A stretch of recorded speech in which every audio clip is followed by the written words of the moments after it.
Laida supuvusi silkė. Jeigu tau nepatinka kvapas, tai gal ir valgyti nereikia.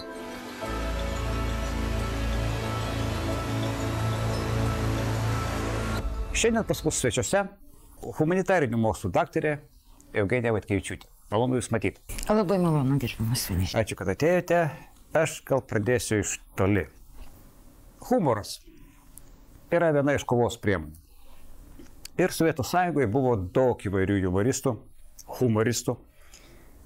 Ir vienas iš jų buvo Chazanovas. Visai netyčia pamačiau jį dar jauną ir jisai pasakoja tokį kaip nuotykį, anekdotą, skamba maždaug taip. Sėdi latvis, žvejoja. Pasakoju taip, kaip pasakoju. Pagauna auksinę žuvelę, žuvelė sako, padarysiu 3 tavo norus, bile kokius paleisktas. Tarkštai kiberą ir įsimetė. Pagauna kitą auksinę žuvelę. Jis sako, nežinau, kad tau pažadėjo prieš tai buvusi, sako, aš tau žaudu 2 daugiau. Tarkštai kibero kraštą į kiberą. Pagauna 3 auksinę žuvelę. Sako, nežinau, kad tau tos 2 pažadėjo, aš tau žadu 10-eriopai daugiau, negu jos pažadėjo, kartu paėmus. Jisai tarkštai kiberą numetė ir sako, nereikia kalbėti rusiškai. Šitas dalykas buvo išviešintas prieš giliais sovietmečiais. Man šiek tiek primena supuvusios silkės triuką, bet turėčiau Jūsų paklausti. O šitas triukas, psichologinis, propagandinis, supuvusi silkė, kuo jisai paremtas, kaip jisai atrodo, kaip jį atpažinti ir ką su jam daryti, jeigu įmanoma. Dabar pats metodo pavadinimas supuvusi silkė ir nėra iš tikrųjų šaunus anekdotas apie auksinę žuvelės. Žodžiu,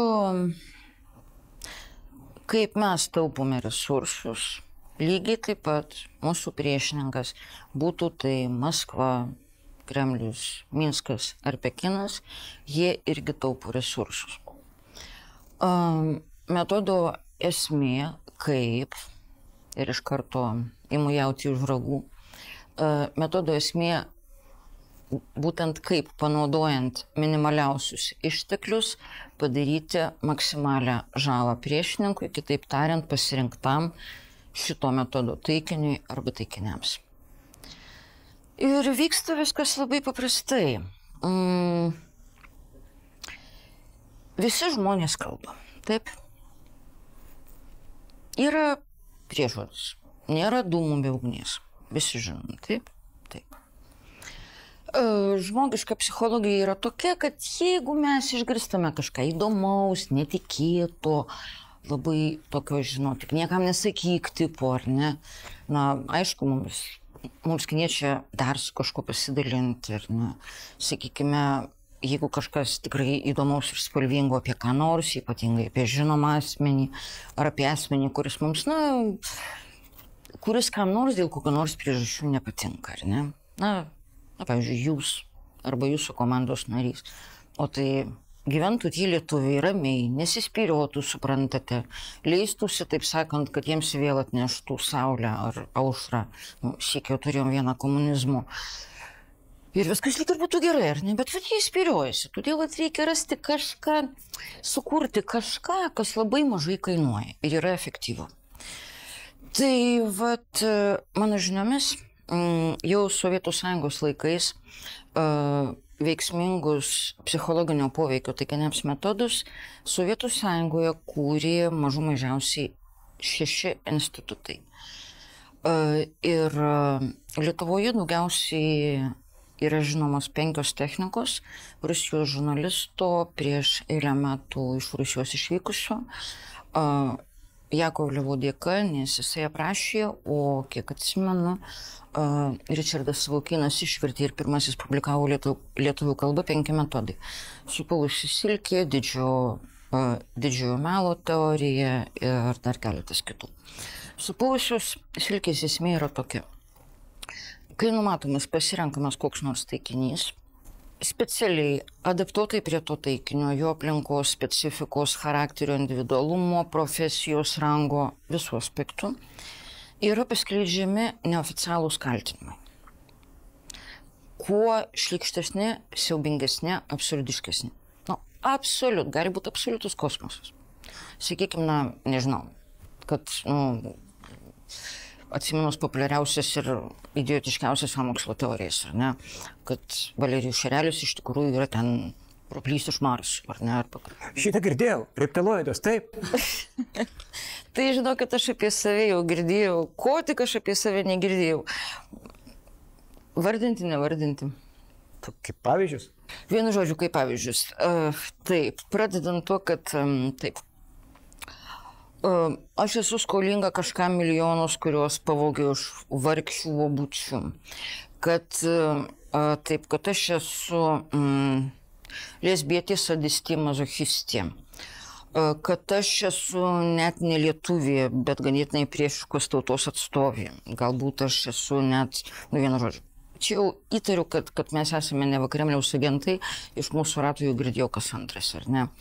Žodžiu, kad, apie tokią klasiką, kad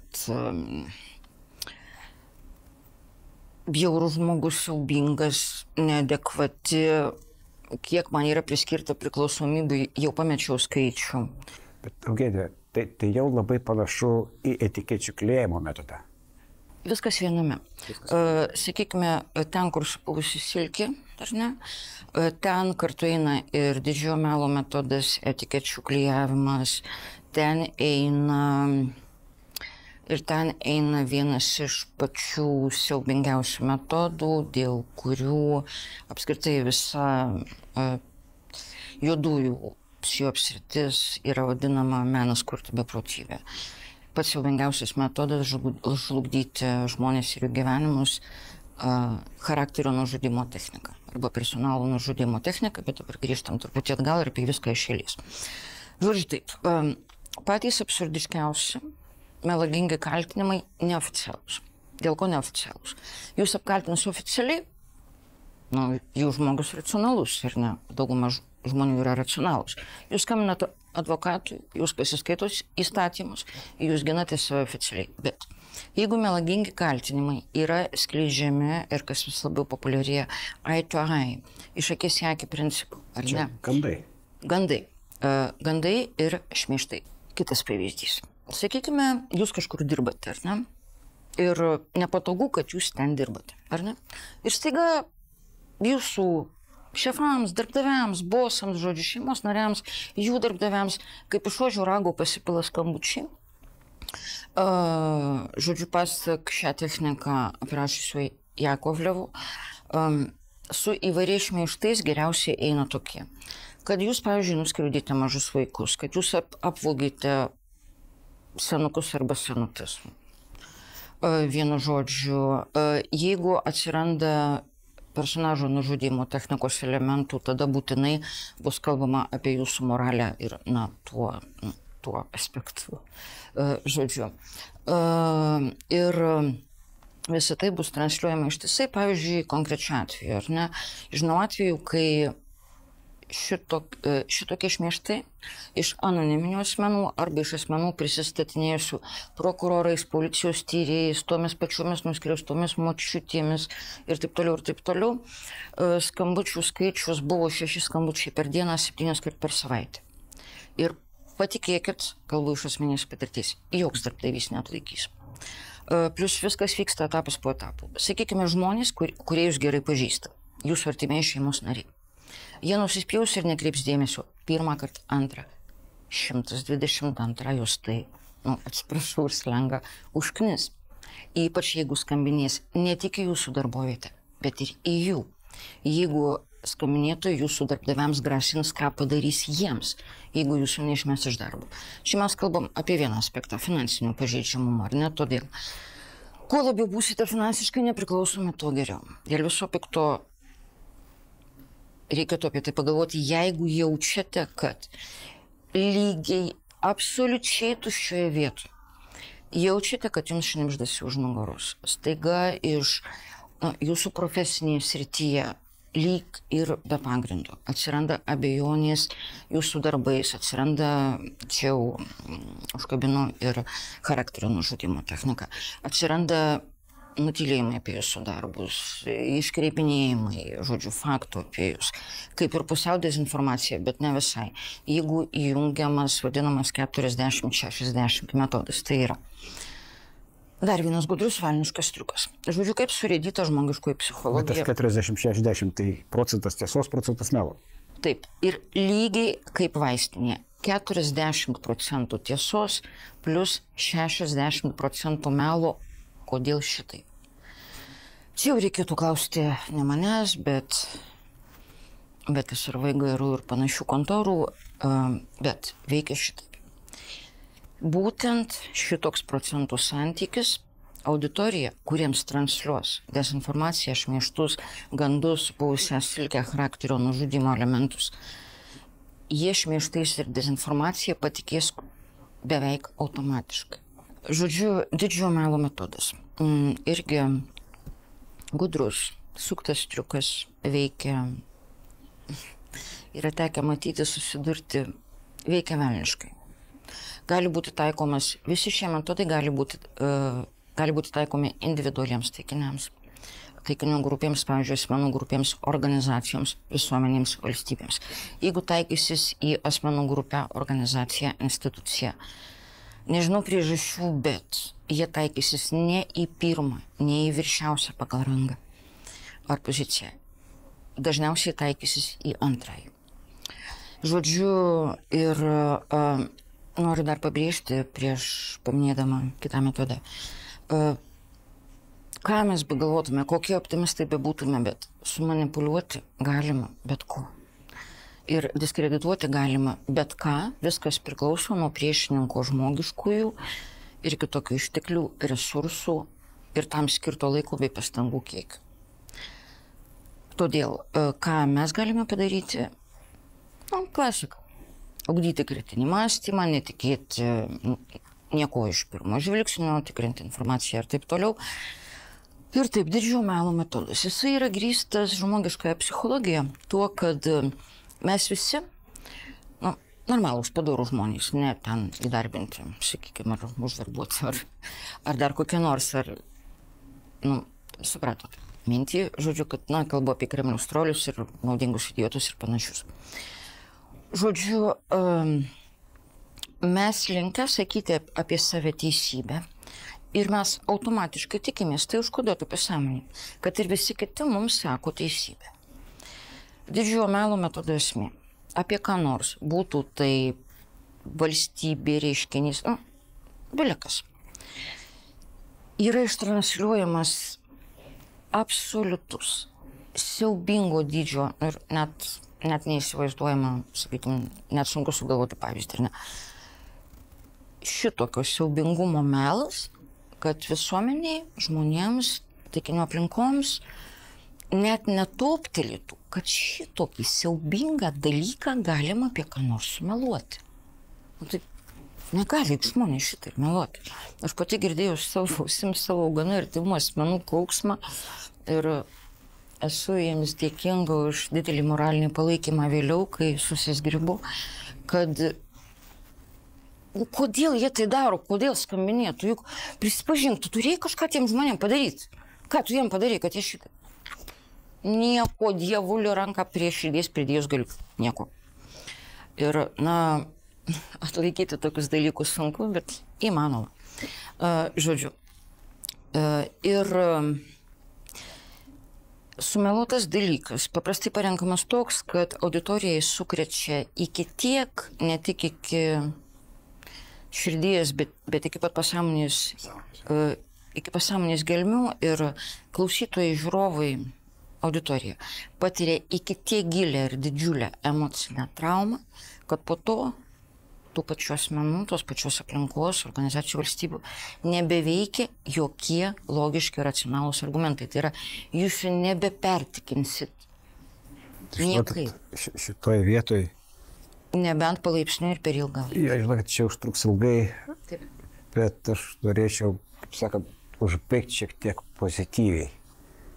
Žinote, kodėl žuvys nežaidžia tinklinio? Kodėl? Jos bijo tinklo. Ir Kaitė, ačiū Jums labai. Ačiū, kad atėjote. Po trumpos pertraukėlės tęsime pasakojimą.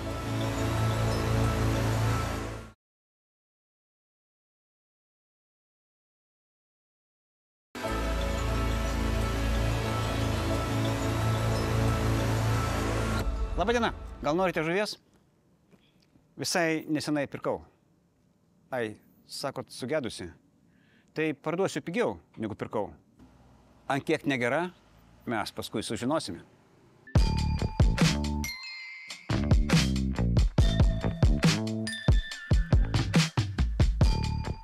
Kalbamės su Lietuvos šaulių sąjungos vadu, pulkininku leitenantu Linu Indziliu. Sveiki, Linai. Sveikas gyvas, Valerijau. Vadė. Klausimas mano būtų toks, kaip Šaulių sąjungos vadui. Kadangi Šaulių sąjunga yra toks sambūris teisingai nusiteikusių, patriotiškų žmonių, be abejo, tai yra taikinys priešiškai propagandai. Žinoma. Tai gal galėtume truputėlį papasakot, ką daro ta propaganda, į ką taikosi, ką mes turėtumėm daryti, galbūt darom, pakankamai, nepakankamai, galbūt toks palinkėjimas žiūrovui, ką stebėti, kam ruoštis. Jo, tai kaip Šaulių sąjunga nėra kažkaip tai išskirtina nuo kariuomenės. Ką mes jau girdime, ką sako Lietuvos kariuomenės strateginės komunikacijos departamentas, kokios yra pagrindinės temos ir žinutės puolamos. Lygiai tas pats yra puolama Šaulių sąjungoje per socialinius tinklus. Pavyzdys, mes įsidėm kokią informaciją į mūsų paskyrą į Facebooką arba į Instagramą. Ir jeigu yra tam tikros temos, kurios nėra neutralios. Pavyzdžiui, jeigu mes įsidėsime, kad ten šiandien gimė Putvis Putvinskis, tai ten, kuris čia laisvą, tai mūsų taip dabar žiūri, kad mes geriau čia dirbtume ir geriau elgtumėmės, nieko nebus, jokios reakcijos. Tačiau jeigu mes įsidėsime žinutę, kad šiandieną mes įsigijome 1500 G36, prasidės puolimas.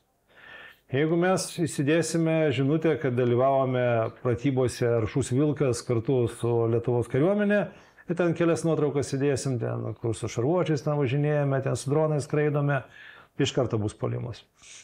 Įsidėsime žinutę, kad dalyvavome pratybose Budrus Sakalas ir ten atlikome kažkokias užduotis, ir ten stovėjo šauliai su sparno tipo dronais, kopteriais, FPV dronais, iš karto bus puolimas.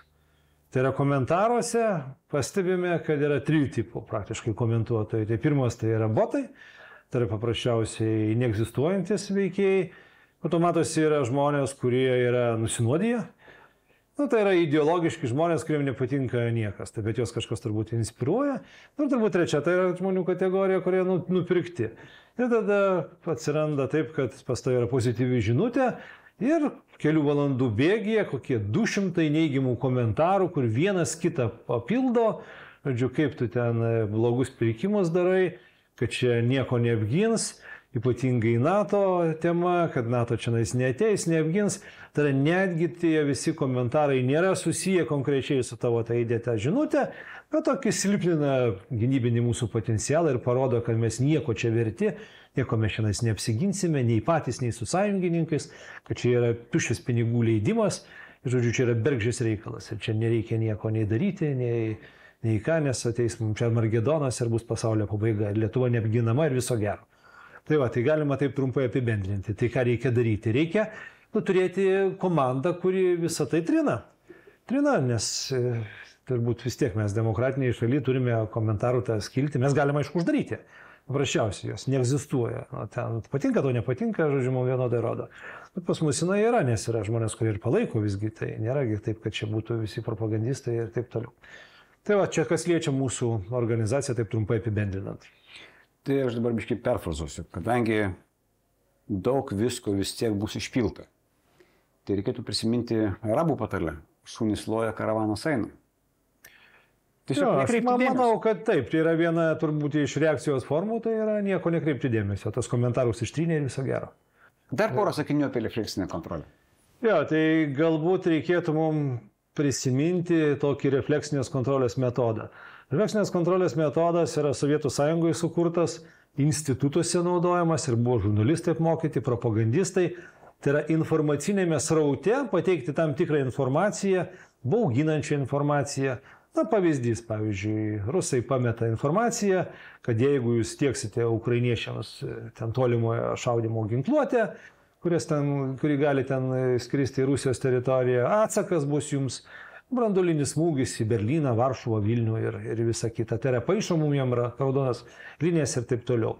Tada būna taip, kad yra oficialūs pranešimai ambasadų paduodami su iškreipta informacija ir mūsų, kaip bebūtų gaila, pagrindinės žiniasklaidos priemonės visą tai pasigauna, percituoja ir ta informacija nueina ten, kur reikia.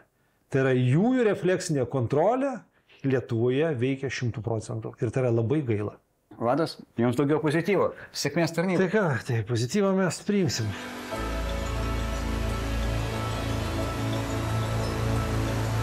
Melas apkeliauja pusę pasaulio, kol tiesa dar tik maunasi kelnes.